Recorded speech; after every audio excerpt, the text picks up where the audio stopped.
Hey, everybody, welcome back into the shed. I'm Jonathan Moz, editor and publisher of Bike Portland, back with another interview.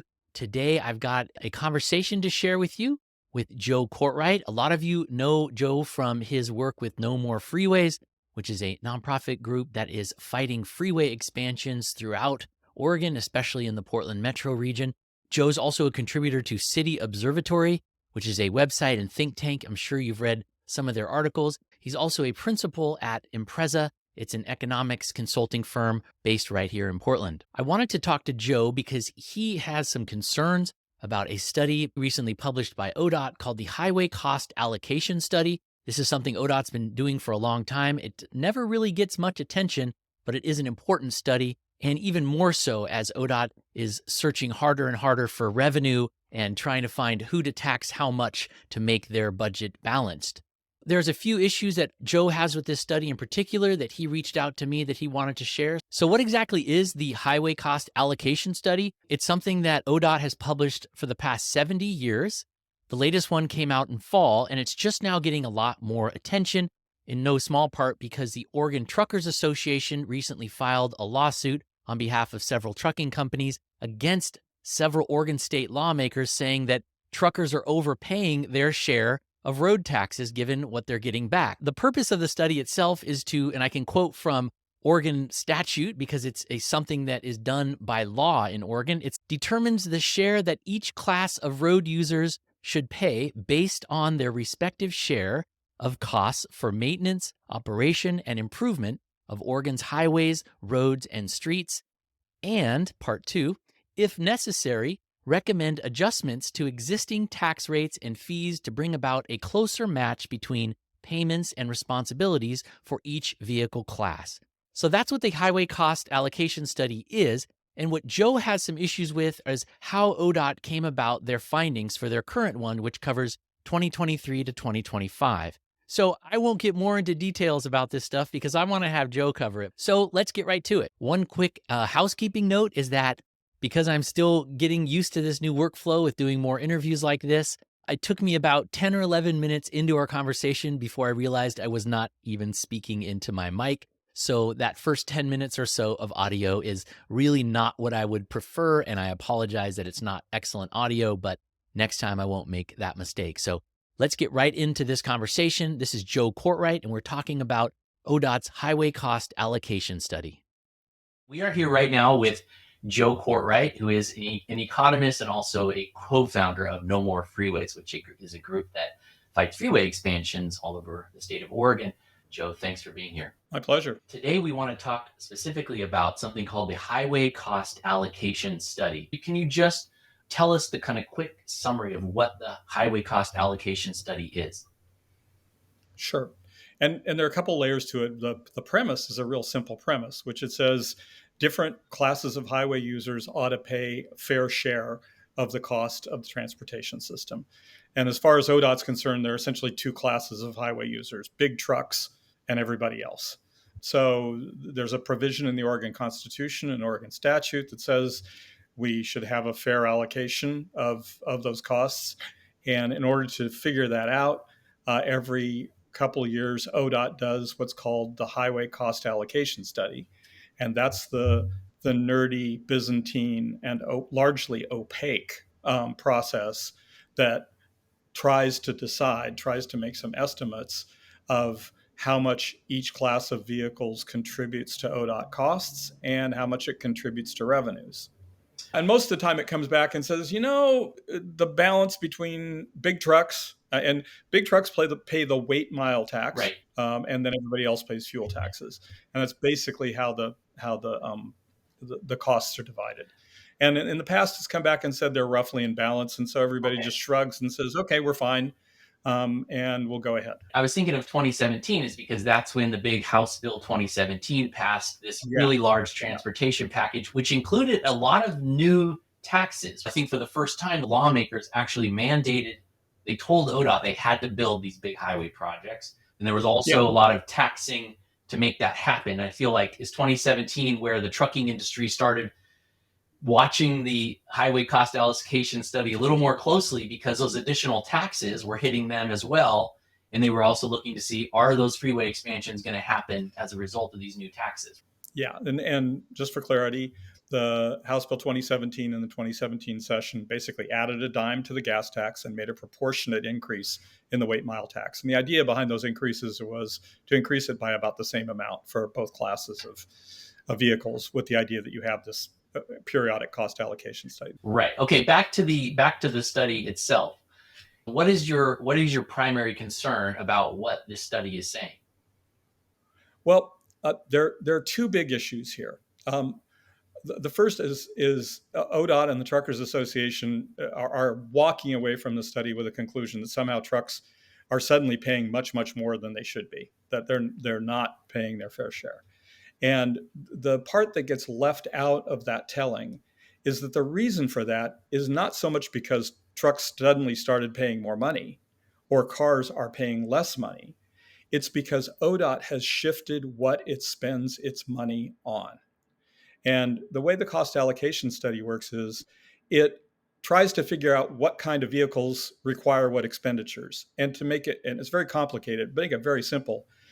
Big trucks destroy roads, right? So trucks have to pay a disproportionate share of the cost of maintenance and repaving because of the damage that they do to roads. In contrast, the cost of highway expansions largely gets allocated based on peak hour traffic levels, which is overwhelmingly cars. Right. So when ODOT spends money on road repair, that's money that's mostly attributable to trucks and should be paid for by trucks. When it spends money on highway expansions, that gets attributed to cars. And what has happened in the last 5 years in particular is ODOT has reduced the amount of money it spends on preservation, on maintenance, on repaving and the like, and increased the money it spends on highway widening projects. And according to the study's own numbers, it's not me saying this, it's what their numbers say, about half of this supposed gap, this unfairness that truckers are paying, is due to the fact that ODOT has changed its spending priorities and is spending less on fixing up the roads and more on widening them. So while everybody says maybe we should cut trucks, what trucks pay, maybe what we should do is fix the roads so that the money that's coming from the people who are doing the damage to the road is actually repairing the roads. And the other reason we know that's important is in the last 3 months, ODOT has gone on this PR campaign to say, oh my gosh, we don't have enough money to plow the roads in winter. They've been threatening to cut plowing. And they were successful, right? They got an additional 19 Yeah, million. they got general fund money to bail them out. Well, the reason they don't have money to plow the roads is because of this decision that they've made to put money into widening projects. And if they would, hew to what they've done in the past, which is fixing the roads, plowing the roads, and so on. That's the other thing is they proposed painting fog lines on the side of the road, which is a direct safety problem for people who are walking and cycling along 2-lane highways. They're reducing the amount of repaving that they do, and then they're not plowing the roads. Those are all things that endanger road users. It's really a misplaced priority. Yeah, I hear you. And what's interesting is when I hear from trucking advocates about this issue, I don't hear them saying that the remedy should be what you're describing. What I've heard them say is that they want these freeway widening projects to move forward so that they can experience the efficiencies, they say, efficiencies and flow that will help their businesses do better. Which is interesting because from what you're saying, if ODOT is spending money on these highway widening projects, it's not giving back the truckers what they're paying, which should be the maintenance and repair. Yet I don't hear the trucking advocates saying ODOT should fix this by actually maintaining our roads. Yeah. Well, the truth of the traffic numbers is trucks, particularly big long distance trucks, don't travel on urban freeways at the peak hour because traffic managers aren't stupid. They know that they have slower travel times. So they schedule and route their trucks so that they avoid those largely. Now, they can't avoid them entirely. And I'm sure all other things being equal, they would rather there not be as much car traffic to travel around faster. But also, and this is another conversation, because we all know you can widen roads all you want. And in congested urban environments, that just induces more traffic. So I know they'd like to think that's going to fix it, but it isn't going to fix it. So what it does do is it makes this fiscal imbalance worse. And real quick, I don't want to get too far down on why down Yeah. the road of why ODOT is choosing to spend less on maintenance, but is part of the reason why they're probably choosing to spend less on maintenance and repair is because they're getting so concerned they can't pay the bill for their promised freeway projects? We see the same behavior from highway agencies everywhere. They sell on potholes and they spend on widening. Okay. They always come back and say, gee, if you don't give us more money, we're not going to be able to fix the potholes. We're not going to be able to plow the snow. They said that in 2017. We gave them a huge increase in revenue. And the funny thing is, they have vast cost overruns on these projects. They've added projects that the legislature didn't authorize in 2017, like the Abernathy Bridge. And we know that they're going to have more big cost overruns. Those are unlimited money that goes into construction, and then they basically turn their pockets inside out and say we can't afford to fix roads. And there's another element of this that you flagged as being a concern, which is you think there's something in this study that is specifically singling out bikes and bike and ped projects as a line of expenditure that is part of the reason why this imbalance is happening. And you're saying that's an unfair scapegoating of bike and ped infrastructure. What's going on with that? Yeah. So one of the things that ODOT calls out in the slide deck that they sent out with the highway cost allocation study was, look at all this money that we're spending on bike and ped projects. And the implication is that somehow that's responsible for this imbalance because trucks are having to pay for bikes. The problem with that is, and I know you know this well, Jonathan, ODOT spends basically very little state money on bikes and peds. Most of the money that they spend on bike and ped projects is federal money. And going back to this highway cost allocation study, that's a provision that applies to, it's from the Oregon Constitution. It applies to state funds. It doesn't apply to federal funds. But what ODOT has done in this study is to include all the money we get from the federal government and use that in deciding the cost allocation, which in my view is not just a mistake, that's illegal. There's no reason why federal money should influence the cost allocation of Oregon money, state-raised money. And I think if ODOT takes a close look at this or asks their lawyer, they'll do something different. And the other thing that's ironic here, and I know you know this well from Bike Portland's excellent coverage, is we're always told by ODOT what they can't spend money on, that they have to track the money. State money has to go for only things that are allowed for the state, and federal money can only go for those federal things. In this case, what they've done is essentially just combined those two pots together and said, well, they're just interchangeable. So for the purpose of this study, we'll ignore whether they're federal or state money, which is exactly the opposite of what they tell advocates every single day. Right. So you're not happy that they're throwing in federal money in there to make their formulas. But is that something they've always done with the cost allocation study, or is that new? I don't know the whole history of it. They've done it for the last several highway cost allocation studies that I've looked at. Okay. But it's hard to see how that's legally justifiable when we have an Oregon constitutional provision that says this applies to state-raised money, state taxes, not to federal taxes. The other thing that's happened recently is that the Oregon Trucking Association has filed a lawsuit against Democrat leadership in Salem and also Governor Kotek. They're saying that they want this money back, that they are so mad that they've overpaid and that it's unconstitutional for all the things that we've sort of outlined here, that they actually want the money paid back. Like, what is going on with that lawsuit? That's definitely related to this cost allocation study, right? Like, what's happening with that? Yeah, and I think first of all, we have to kind of question the premise a little bit from the standpoint that this whether there's a gap and how big it is strongly influenced by this likely illegal inclusion of federal money. So beyond that, I don't know the merits, but the truckers obviously their preferred remedy would that they get cut a check or have their taxes reduced. But it seems to me the other way to fix this is to spend the money on the things that benefit trucks, so that you get back in sync with this formula.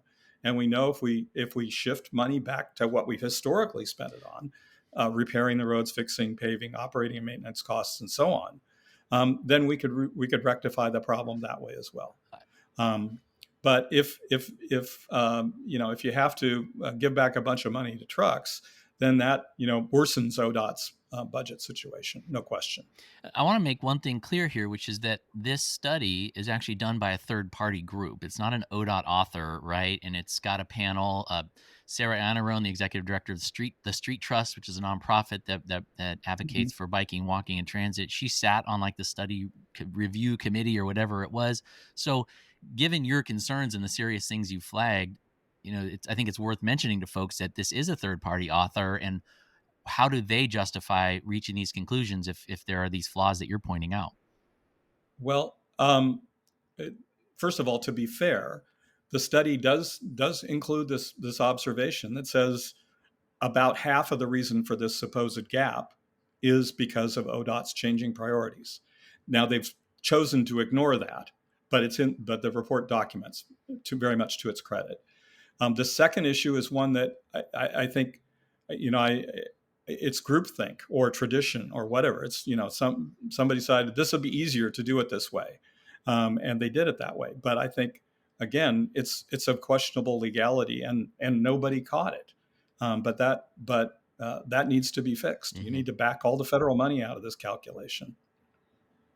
So if there are biking, walking, transit advocates out there, what are specifically do you recommend they track this study, or are there some bigger issues that people should be thinking about as we move forward? Well, I think first of all, I think it's really important to call ODOT on its scapegoating of bike and ped projects as somehow being a contributor to this problem, particularly as they're mostly paid for with federal money. That should just simply be, from a legal standpoint, irrelevant to this whole question. And it's a great talking point. I know the truckers like to imply that it's the bikes that are responsible for this.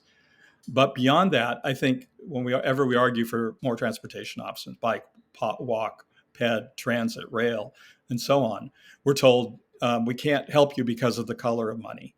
That there are these strict limitations that we have to segregate the state money from this federal money, and it's ODOT is happy to say that when they're telling you no, but when they want to do something, in the case of this cost allocation study, they've freely intermingled that money. Hmm. And I think is a really legitimate question to ask is, why this double standard when it comes to tracking the money? Great. I really appreciate you helping illuminate this. These are really important issues we'll be looking into more in the future. Thanks for talking to me about it today, Joe. My pleasure, Jonathan.